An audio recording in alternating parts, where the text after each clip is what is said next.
नमस्कार छात्रों, बीए द्वितीय वर्ष की इस कक्षा में आप सभी का स्वागत है। प्रथम प्रश्न पत्र आधुनिक काव्य में आज की कक्षा का प्रकरण है बाल कृष्ण शर्मा नवीन पर आधारित भाग 2।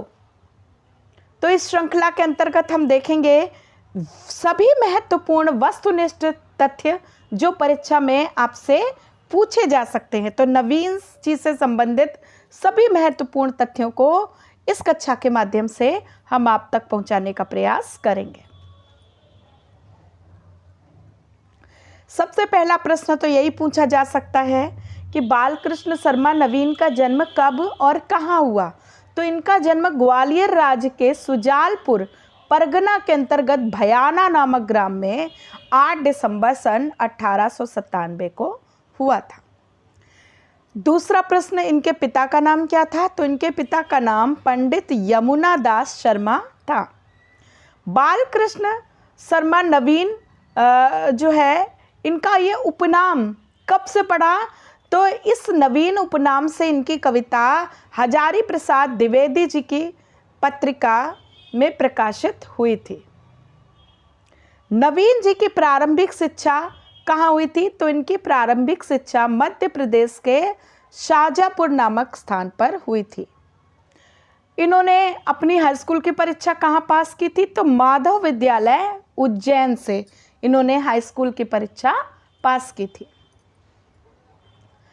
बालकृष्ण शर्मा नवीन जी मैट्रिक पास करते ही कानपुर आ गए थे, अर्थात इनकी कर्मभूमि जो थी वो कानपुर नगर थी। अब ये किसके संपर्क में आकर के जो है वो पत्रकारिता से और राष्ट्रीय काव्यधारा से जुड़ते हैं। तो वो विशिष्ट व्यक्तित्व है गणेश शंकर विद्यार्थी जी।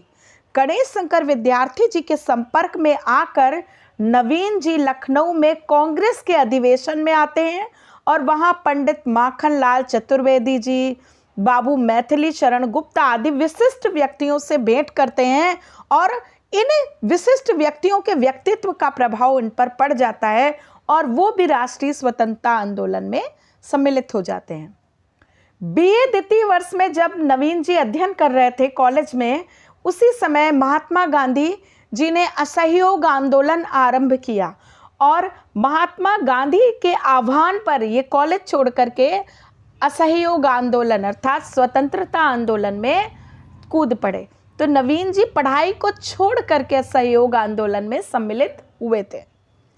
इनका स्वतंत्रता संग्राम और साहित्यिक सृजन एक साथ चलने लगा। अपने कॉलेज के जीवन से ही ये कवि के रूप में लोकप्रिय हो गए थे। इन्होंने प्रभा और प्रताप नामक महत्वपूर्ण पत्रों का संपादन कार्य किया था। सन 1918 में विभिन्न पत्र पत्रिकाओं में इनकी रचनाएं प्रकाशित होने लगी थी। स्वतंत्रता प्राप्ति के पश्चात ये पहले लोकसभा और बाद में राज्यसभा अर्थात दोनों ही सदनों के ये सदस्य बने रहे। नवीन जी पर यदि हम देखें किन किन विशिष्ट व्यक्तियों का प्रभाव पड़ा, तो माखनलाल चतुर्वेदी जी के कवित्व और गणेश शंकर विद्यार्थी जी के व्यक्तित्व का प्रभाव इन पर सर्वाधिक रहा। इन दोनों ही व्यक्तियों ने इनको प्रभावित किया। नवीन जी ने कविता में राजनीति को सरस बनाकर व्यक्त किया। इनकी कविताएं व्यंग्यात्मक कविताओं के भी वर्ग में आती हैं।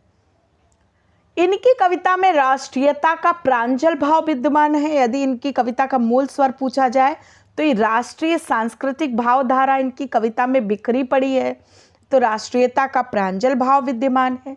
नवीन जी की पहली कृति यदि पूछी जाए तो कुमकुम है। उर्मिला कृति इनकी जो है वो भी महत्वपूर्ण कृतियों में जानी जाती है, क्योंकि इस कृति में कवि ने उर्मिला के चरित्र के माध्यम से भारत की प्राचीन आर्य संस्कृति को उज्जवल रूप में प्रस्तुत किया है। प्राणार्पण इनका वो खंड काव्य है जो इनके मरणोपरांत प्रकाशित हुआ और प्राणार्पण में यदि हम देखें किस घटना को प्रस्तुत किया गया है, तो गणेश शंकर विद्यार्थी जी के सांप्रदायिक दंगों के दौरान वीर गति प्राप्त करने की घटना इसमें प्रस्तुत की गई है। इनका देहांत कब हुआ। तो 29 अप्रैल 1960 ईस्वी को दिल्ली में हुआ। नवीन जी की प्रसिद्ध रचनाएं यदि हम देखें तो अपलक, रश्मि रेखा, क्वासी और हम बिस्पाई जन्म के आदि हैं। तो ये है महत्वपूर्ण तथ्य जो पूछे जा सकते हैं नवीन जी से संबंधित। आशा है इन तथ्यों को देखकर, इनको स्मरण करके आप परीक्षा में से लाभान्वित होंगे। इसी आशा के साथ इस कक्षा को समाप्त करती हूँ। धन्यवाद।